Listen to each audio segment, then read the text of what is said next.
dia, boa tarde, boa noite, não sei que hora você está vendo esse vídeo, né? Mas aqui, como não tinha nada muito interessante, muito novo para mim comentar, eu peguei esse vídeo aqui do quadrinho da Sarjeta, né? Onde ele vai falar sobre a questão da visita da China e a questão do patriota que atacou o STF, tá? E vamos lá então.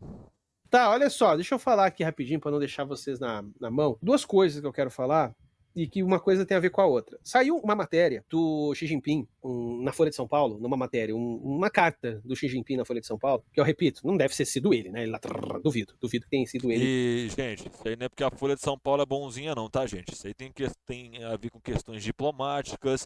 Não duvido nada de ter sido ordem federal para publicar esse tipo de coisa, até porque é importante, é um grande parceiro do Brasil, mas também pode ter sido coisa paga. O governo chinês pagou a Folha de São Paulo para colocar aquilo lá, tá?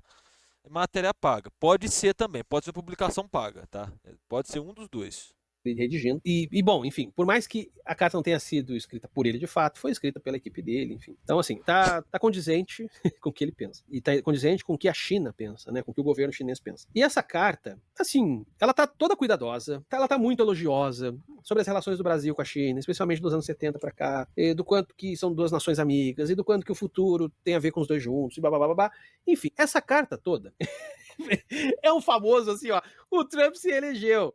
Vem para nós, só vem. E ao mesmo tempo que Tá, esse ponto eu concordo muito com eles, porque, tipo assim, de uns tempos pra cá, a China tem botado suas manguinhas de fora, tem realmente manifestado interesse em desenvolver laços. O próprio BRICS mostra isso, a força que o BRICS ganhou, né? O respeito que a China vem ganhando no cenário internacional. Muita gente não percebe, né? Mas do lado de lá, no Oriente, você pegar a própria África em si, a China tem muita influência nessas áreas. Ela tem construído uma zona de influência muito grande nesses países.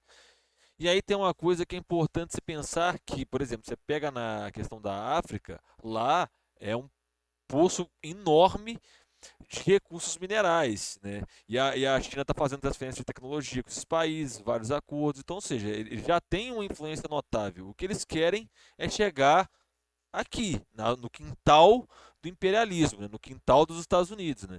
Porque se você pensa estrategicamente um Brasil mais aliado com a China, porra, é o território, é o aliado mais estratégico que os Estados Unidos têm a perder. Por isso você tem tanto esse cuidado de todos os BRICS com o Brasil, aquela questão de todos serem muito atenciosos às questões brasileiras, às falas do brasileiro, dos presidentes brasileiros e tudo mais. Eu acredito muito que seja por causa disso. é só vem. A eleição do Trump, eu não sei se ela é ruim para a China, porque tem a questão, assim, sinceramente, eu fico com a sensação que os chineses fizeram o seguinte cálculo: se a Kamala vence, economicamente para nós não é ruim, mas talvez politicamente seja pior, porque a Kamala, nessa linha do Partido Democrata, eles querem ser o farol do mundo, o grande baluarte, a maior democracia e caralho, blá, blá, blá. Lembrem que foi justamente uma senadora democrata que foi recentemente lá para Taiwan, etc. Então, os democratas têm essa coisa, até mesmo a questão de Taiwan, né? Para eles é importante. Pro Trump parece que é um grande foda-se, né? O Trump, em termos de política externa, a sensação que dá é que. Eu ainda tô tentando entender o que Ah, eles têm de mas aí propósito. tem uma questão que eu não sei se ele vai falar, tem a questão do dólar, né? Quando você tem a primeira eleição do Trump, você não tinha perspectiva do dólar cair enquanto moeda hegemônica. Você até tinha, mas aí era um grande processo que ia demorar muito. Alguns falavam que talvez a hegemonia do dólar tivesse ameaçada lá para 2050, 2070, coisa muito para frente. Só que aí, né, pandemia, tudo aquilo que a gente já sabe, né? Eu acredito que, Política sei externa, lá, porque tem essa tem esse fator também da desdolarização. particularidade, né? Eles falam muito para si. O fato de ter botado ali o Marco Rubio, é isso, Marco, para secretário de Estado, dá a entender que eles vão querer manter a América Latina como seu quintal, né? Que é o jeito que eles imaginam a América Latina. Agora, a China tá comendo, né, cara? Talvez eles consigam ainda manter o México e a América Central, em partes, como quintal, mas a América do Sul já não, acho que já começa a ficar mais difícil, né? E assim, ó, E começa a ficar mais difícil porque é o seguinte, né? Não é tão simples mais dar golpe de Estado igual era na época da Guerra Fria, né? As coisas estão mais complicadas, as informações correm muito mais rápido, né? Tem também a questão das alianças que a China vem construindo na própria América Latina. Por exemplo, a China é o principal parceiro comercial de praticamente todos os países da América Latina, né? Então, Veja, não é torcido isso que eu vou falar, pra deixar bem claro, porque às vezes o pessoal acha assim, porque tá torcendo. Não, não é torcido. Eu acho que assim, ó, é questão de tempo pra um dominó geral chinês, tá ligado? Eu acho que é questão de tempo. Aquela carta ali do Xi Jinping é a carta de um presidente do mundo. É a carta de um presidente do mundo, que a gente via muito nos presidentes americanos, isso, né? Uma construção, uma retórica, uma oratória que é de um presidente do mundo. Então acho que vai ser isso. Eles vão tentar impedir a presença da China aqui nas Cara, Américas. não o presidente do mundo, mas aí que é, tipo assim, eu concordo que realmente acaba pegando um pouco esse tom. Mas é a questão que eu penso é muito, tipo assim, quantas vezes. Eu não tô criticando o camarada aqui, o Link. Eu tô tentando colocar mais uma camada no pensamento dele. Pra você que tá assistindo aí. É aquela questão do tipo assim, beleza. Mas o que que a China vem fazendo? Qual que é o comportamento da China, né, enquanto país, né? É, como é que ela vem se comportando? Ela vem dando golpe de Estado, tipo assim, porra, basta você pegar a relação dela na África. Os caras falam que quando eles falam não para os Estados Unidos, eles vêm com armas e tropas. Quando eles falam não para a China, eles vêm com novas propostas. Você entendeu? Tem isso.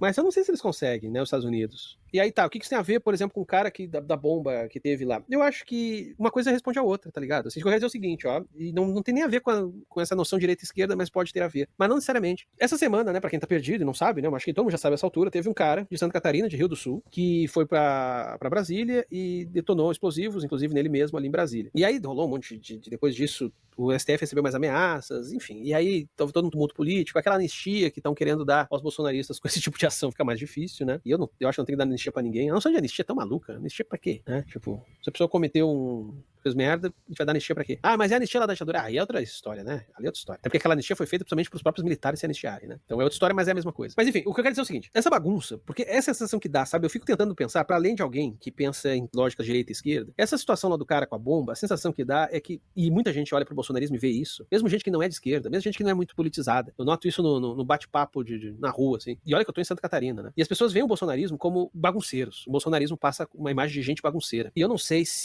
como é que vai ser o governo Trump agora, o Trump 2, mas o Trump 1 também era um governo que passava uma imagem, pelas notícias que a gente recebia, de ser um governo de bagunças, Não, mas aí que entra a questão, né? Agora, tipo assim, os problemas sociais nos Estados Unidos estão se intensificando na velocidade assustadora. O número de moradores de rua lá tá assustador. O número de pessoas com problema de vício em drogas é assustador. Você entendeu? Você anda nas ruas de Los Angeles, parece uma cracolândia gigante, tá ligado? Veja, não é um governo bagunçado, mas um governo que produz bagunça. Pelas falas do Trump, por certas tensões políticas, etc. Aí tu olha pra China, não tem nada disso, cara. Às vezes, mas é porque é uma ditadura, porque não sei. Bom, foda-se. A questão é que eu quero dizer é essa, é isso que eu tô falando. Lembra que eu até falei já nessa live, que eu não tô entrando no mérito se o conceito, se a análise está correta e é realista. Estou falando da ordem das sensações. E as sensações que passa quando tu Sim, olha para os sim. Estados Unidos. Exatamente. Cara, eu acho que o Link, por ser da área da comunicação, ele traz certas reflexões que são muito específicas e eu acho que agregam muito. Esse ponto que ele está falando é muito importante daquela questão da percepção, né? Quando tu olha para esse episódio recente lá do cara, quando tu olha para o próprio bolsonarismo, mas também com as tretas do PT, quando tu olha para Janja mandando o Elon Musk tomar no cu. E o Elon Musk. Enfim, por todos esses processos, a gente olha para essas coisas todas e vê muita bagunça. A imagem, assim, bem genérica é uma de uma bagunça, né, de algum tipo de tumulto e tal. E aí você olha para a China e o que se olha para a China é ordem. Ordem, o tempo todo ordem. Os caras fazem as coisas no tempo deles, mas fazem o que eles querem fazer, eles vão fazendo. Tinham as cidades mais poluídas do mundo, estão com as cidades, algumas das cidades mais limpas que existem. Foram de uma nação que passava fome para uma nação hoje que está questão de tempos, a não ser que haja alguma coisa assim fora do normal, mas questão de tempo para ser a nação mais rica do mundo. O que eu acho assim é que, independente do espectro político, direita ou esquerda, eu acho que as sensibilidades, e isso tem a ver com o próprio fracasso daquilo que se chama de democracia burguesa, é de correr para os braços da China. Claro que o anticomunismo muitas vezes é uma barreira para setores de direita, mas vamos combinar que a fortuna da China faz o anticomunismo de muita gente já baixar a temperatura, né? O próprio Bolsonaro e o governo Bolsonaro no poder, eles não fecharam as portas para a China. Não iam fechar, nem teria como. Então, assim, essa imagem. E esse ponto é importante, porque, cara, esse ponto, eu acho que o momento histórico que a gente está vivendo é um ponto interessante, porque, tipo assim, a China, para quem está no campo acadêmico, debate isso ainda, existe no debate público também. Só que é uma parada do tipo assim, que é conflitante para quem não entende de política. Porra, o comunismo é ruim. A China é comandada por um país comunista e ela é muito rica. E lá não tem fome, lá é um país onde as coisas funcionam, onde todo mundo trabalha, né? É um país avançado. Então, tipo assim, é um choque. Aí a pessoa fala, ah, não, é por causa do Partido Comunista, é por causa do capitalismo. Aí a pessoa vai um pouco mais a fundo e vê que lá não é, tipo assim, não é do jeito que todo mundo fala, que capitalismo em si é só em Hong Kong, Macau e Taiwan. E Taiwan ainda não é território chinês, né? Eu acho que tem um pouco desse choque, né? Pô, aquilo é comunismo, não é, mas pô, tá funcionando pra caralho, não é capitalista. Tem um pouco desse choque em muitas pessoas. Só que sim, o que ele fala é essa imagem de um país que funciona, de uma sociedade que funciona, onde as pessoas conseguem ter o seu momento de lazer, conseguem viver, conseguem trabalhar, conseguem fazer suas atividades, realmente está chamando a atenção de muita gente. Eu vejo isso nas redes sociais. Você pega aquele brasileiro, eu não gosto desse termo, porque eu acho ele bem babaca. Brasileiro médio, né, que não se aprofunda nos temas de política, lê uma notícia ou outra, né, para se manter informado daquilo que está acontecendo, né?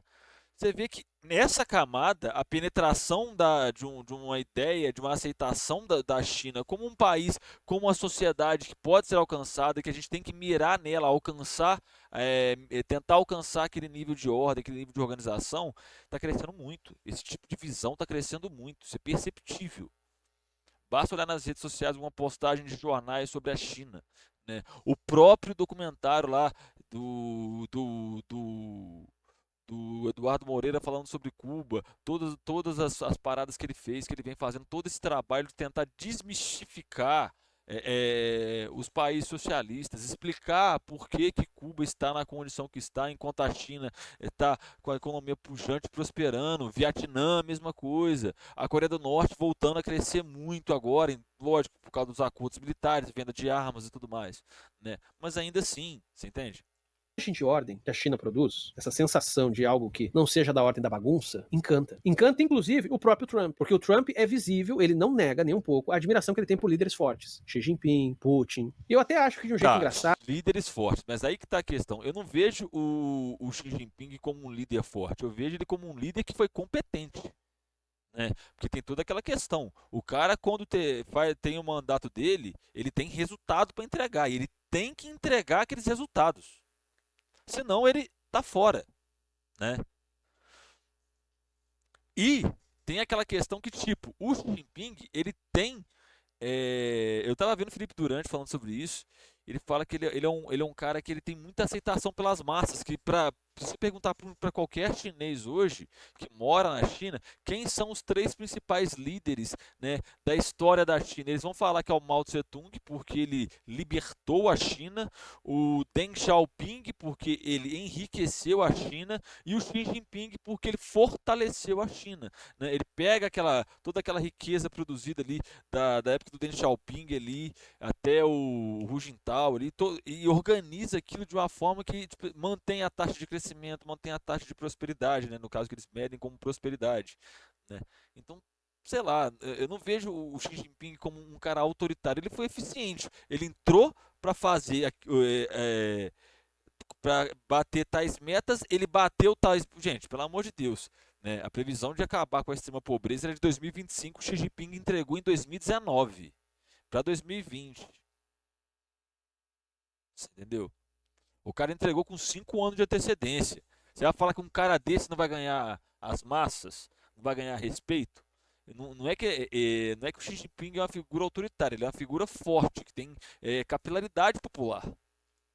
se o Lula conseguir saber se posicionar em relação ao Trump, eu não duvido o Trump ter algum nível de simpatia pelo Lula. Eu não duvido, porque o Trump sempre foi isso, muito visível. E ele já falou isso em entrevista, ele tem admiração por grandes líderes. Tanto que ele fala, eu quero ser isso. A América precisa de um líder forte. Ele tem esse tipo de encanto, inclusive por figuras autoritárias do passado. Então, assim, até o trumpismo é um sintoma já dessa entrega, tá ligado? O trumpismo, ele é quase que uma contradição em termos, assim, porque ele é uma aposta na bagunça para se livrar da bagunça. Aquilo que setores progressistas vão dizer que é defesa da democracia, para muito americano é só bagunça. A toda democracia é só bagunça. Então, a democracia burguesa parece só bagunça. Então, não, a gente vota no cara que vai desmontar o Estado para acabar a bagunça. Essa visão sobre bagunça, as pessoas têm sobre o bolsonarismo, mas também cabe lembrar que se tem muito sobre o petismo também, né? Como essa fala da Janja. Sobre essa coisa muito, não petismo, mas a esquerda como um todo, essa coisa progressista, muito militante, às vezes muito moralista, muito senhor da razão. Então, sei lá, eu acho que a tal da bomba, para fazer o trocadilho aqui, eu acho que a bomba já explodiu faz tempo, sabe? Que é a tolerância com um certo tipo de democracia. Uma democracia que, no fundo, a maioria das pessoas ainda se sentem alienadas do seu exercício de poder. Essa bomba estourou, então, na falta de... Isso que ele fala, que as pessoas se sentem alienadas dos seus exercícios de poder, é tão verdade que se vocês pegarem retrospectivamente, o número de pessoas votando nulo, deixando de votar, justificando o voto, só vem aumentando, tá? de perspectivas verdadeiramente revolucionárias, ou seja, eu quero poder para mim, já que as pessoas quase se resignaram, dizendo, eu nunca vou ter poder para valer, então eu só não quero bagunça. Eu quero poder trabalhar, pagar minhas contas, que não seja tanta conta assim, quero ter saúde, quero ter educação, quero ter segurança, eu não quero bagunça. Não quero bagunça na minha vida, entendeu? A bomba daquilo que se chama de democracia burguesa, eu acho que essa já estourou. E assim, só para definir, né, a tal da democracia burguesa, que é um termo que eu nem gosto tanto, mas ele é basicamente entendendo que é uma democracia muito constituída a partir da ascensão da burguesia e que ela tem seus vícios, né? Ela tem seus vícios porque por mais que ela se dá em cima de patamares liberais, eu chamo então de democracias liberais, se quiser, ela não foi suficiente, apesar das boas intenções, de fato, das boas intenções muitas vezes por trás, né? Ela não foi suficiente para fazer com que multidões se sentissem realmente parte do poder, parte do processo. Só a eleição não foi o suficiente para dar essa sensação, né? Embora a eleição é fundamental. Quem desmerece, é só votar. Não, votar ainda eu nasci no Brasil que ainda era ditadura, então votar faz diferença para um caralho, sim. Agora, só votar é pouco, né? Então é isso que está acontecendo. Esse modelo, a sensação que dá é que ele está ruindo, não tem, de certa maneira, os Estados Unidos funcionava como uma espécie de ideal, sempre um ideal meio torto. E a gente já está há algum tempo vendo aquela literatura porca de velório da democracia, né? Como as democracias morrem, como as democracias chegam ao fim, todos igualmente ruins. Mas um ideal desse modelo, os próprios Estados Unidos estão cada vez mais recusando esse modelo. O próprio trumpismo é uma recusa a esse modelo, e na ausência de perspectivas revolucionárias, então as pessoas só querem uma vida ordeira, que não tenha bagunça. Aí a gente olha para o lado, e quem é que tem essa imagem de um lugarzinho organizado, onde tudo acontece, onde as pessoas trabalham, ganham seu dinheirinho, enfim. De novo falando em termos de sensação, porque a sensação pode mentir, mas quem é que passa essa imagem? A China. E a China cresce, a China está cada vez mais rica, a bomba já estourou, e é a China que vai administrar isso tudo. É isso. É o que eu acho. Pega esse comentário aqui do Eduardo. Isso aqui é muito perigoso, pois os livros indicam que era a sensação pré-64 no Brasil, bagunça reinante da democracia. Né? Mas não é à toa que a gente está tendo tantas lideranças extremistas, né? Justamente por isso, por essa sensação. Só que o bolsonarismo... Quem quiser entender um pouco sobre essa questão, é um livro de outra época. Mas é aí que eu acho interessante você se ligar nos movimentos. Né, no movimento histórico que ele descreve, porque aquilo ali vai dizer muito sobre a atualidade. 18 de Brumário de Luiz Bonaparte. Tá? Ele não conseguiu ocupar exatamente essa sensação, tá ligado? Porque o bolsonarismo também produz muita bagunça. A nossa sorte é que o bolsonarismo, como fenômeno popular, ele é uma versão só ainda mais escandalosa do que a esquerda progressista. Então isso também acaba sendo uma fonte de antipatia. A gente, dentro do país, não teria alguém que ocupe essa imagem. Não tem. A barreira que vejo para a China no Ocidente é a falta de influência cultural. A China não tem esse poder como o Japão e Coreia do Sul, e isso é fundamental. O soft... Isso aqui tá acabando também, tá? O soft power deles tá vindo pesado. E aí tem uma questão que eu não sei se o Link sabe disso. A TV estatal chinesa fechou uma parceria com a Band. Deixa eu ver se eu acho a matéria aqui. TV.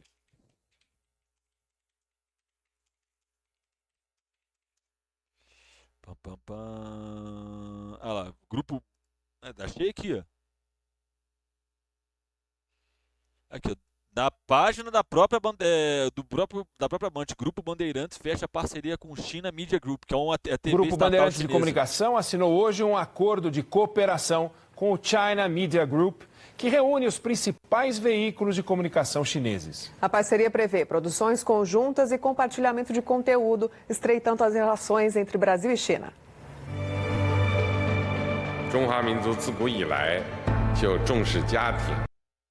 Tá vendo? Cara, soft power chinês eu tá acho que é aí. muito importante, mas eu acho que eles não estão ignorando isso. Eles só estão, acho que, dando passos consistentes, porque eles têm todo o tempo do mundo. E eu acho que o que eles vão fazer, eu já cansei de falar aqui, e eles já meio que estão fazendo, é o modelo TikTok de comunicação. Ou seja, pra dentro da China é uma coisa, pra fora da China é outra. Então eles vão fazer filmes, a ideia, sei lá, eu não duvidaria eles começarem a produzir filmes e séries, escambau. E, cara, filme, série, animação, eles já estão começando. Inclusive, no link do meu Instagram, nos links que eu deixo aqui embaixo, nos meus perfis, vai ter um link lá embaixo, no último link, acho que tá lá, O Líder, que é o anime que o Partido Comunista Chinês fez, que conta a biografia do Marx, tá? Que não tem restrição nenhuma daquelas restrições que eles têm pra dentro. Nada. São produções, assim, muito simpáticas às sensibilidades ocidentais, sabe? Bom, o sucesso agora daquele game ali, lá do macaco lá, já é um negócio também que ia te chamar a atenção. Eu acho que é questão de tempo, cara. De novo, não é nem torcida, eu acho que é questão de tempo. E, querendo ou não, a gente também tem que considerar uma outra coisa. Pra nossa percepção de mundo aqui no Ocidente, quem estuda, claro que você vê as diferenças enormes entre China, Coreia e Japão, mas quem não estuda essas coisas é o zóio puxado. Então a cultura do zóio puxado estão chegando e tu meio que mistura tudo. Então aquela ordem que a gente vê em anime, as escolas limpas dos japoneses, a gente associa com o chinês e era isso. Tá entendendo? Tem uma questão também do imaginário que mistura isso tudo. A censura chinesa é um Isso é um pouco de racismo, mas eu acho que não é nem só racismo, mas eu acho que é tipo assim, é aquela questão, gente, a gente não estuda a história do Oriente, a gente não estuda a história da China, a gente não estuda nada da Polônia pra lá. Vocês estão entendendo esse ponto? Nada. A África a gente não estuda, não existe África, não existe estudo sobre África nas escolas, nas universidades tem cadeiras e tal, mas tipo assim, eu ainda acho que poderia ser muito maior, né? bonito, viu? Tô estudando mandarim no Insta deles e não perde nada do besterol do nosso. Eu não vou entrar agora, já estamos no final da live. Mas existe censura, sim. Só que a tal da censura, até mesmo. É que assim, eu sempre complicado falar isso, porque de um lado vão achar que eu tô passando pano, e de outro vão dizer que eu tô sendo eu tô sendo sinofóbico. Eu ainda vou ter que voltar nesse tema, porque tem a ver com confucionismo, galera. Tem a ver com confucionismo. É muito diferente. Né? A gente tá pensando nos parâmetros nossos, sobre as relações de liberdade individual, bababá, sendo que eles têm uma outra. Eles têm uma epistemologia muito diferente. E aí bagunça. E é isso, cara, esse é o ponto. Porque, querendo ou não, e aí é uma coisa que o Felipe Duran até falou, que para você entrar no Partido Comunista Chinês, você tem que fazer prova de confucionismo. Tá?